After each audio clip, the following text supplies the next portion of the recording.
Paris. These are live pictures inside the building. Emmanuel Macron, the president-elect of France, and the current president, soon-to-be former president, François Hollande. They have been in that building for more than 40 minutes now or so.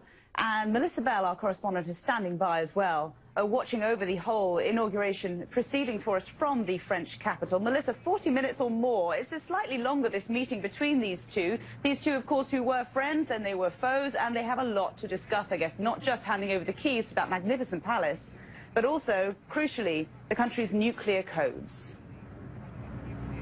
That's right, Hannah. These are two men who have a long and complicated history, since it's important to remember that Emmanuel Macron did serve as François Hollande's, first of all, political advisor and then economy minister before announcing that he was standing down last August and then confirming his candidature for the presidential race just a few months later. And that was very much seen as an act of betrayal of the man who, after all, had given him the job of economy minister. Emmanuel Macron, though, at the time explained that it was because he had touched the limit of the system with his own finger. That was his expression in August when he announced his resignation, that he had decided that he wanted to launch this most improbable political adventure. One, Hannah, it's important to remember that no one had imagined would lead him to where he is today. And where he is today, as you say, is in that meeting, which has now run for longer than had been expected, longer than had been planned, in this extremely carefully choreographed and orchestrated day. And the two men presumably have a lot to discuss, not only the handing over of state secrets, and one would love to be a fly on the wall to see the nature of their discussions. What you've seen over the course of the last week is the outgoing president very much tried to kind of gain some credibility from the man who's come in so spectacularly, so unexpectedly to take his place, being by Emmanuel Macron's side over the course of the last week or so, explaining that he's there to show him which road to take.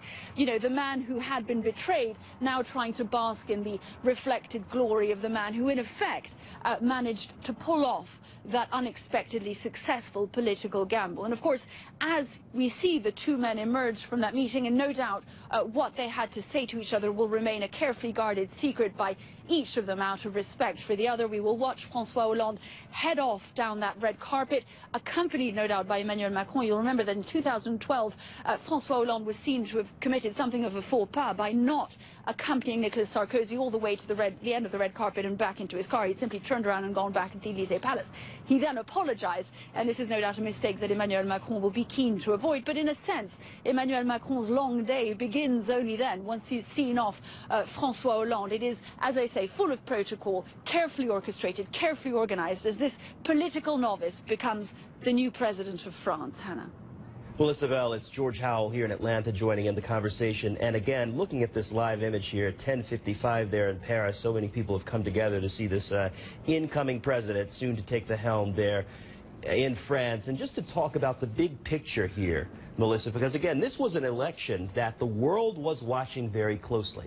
Macron defeating Marine Le Pen. Marine Le Pen had a very different vision for France to close its borders and to possibly take it out of the EU. Macron is now at the helm. Looking at this live image again, where we're soon to see Emmanuel Macron emerge alongside the president of France, François Hollande. But the question that I have for you, Melissa, at this hour, watching this process, the world watching it as well, what's it like across France? What's it like for people to see this play out?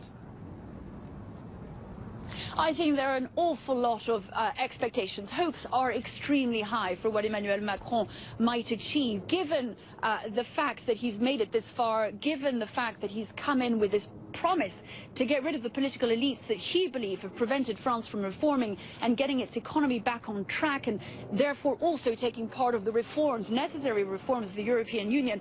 All of France having given him the benefit of the doubt, and it was a hard thing for France, the French, to do. Many people are extremely attached to the political parties that they've voted for year in, year out over the last few years. They've chosen to give him the benefit of the doubt, and they will expect to see results very quickly. So this is arguably the incoming president with the greatest amount of hope, of expectation on his shoulder, and that's no easy thing to carry.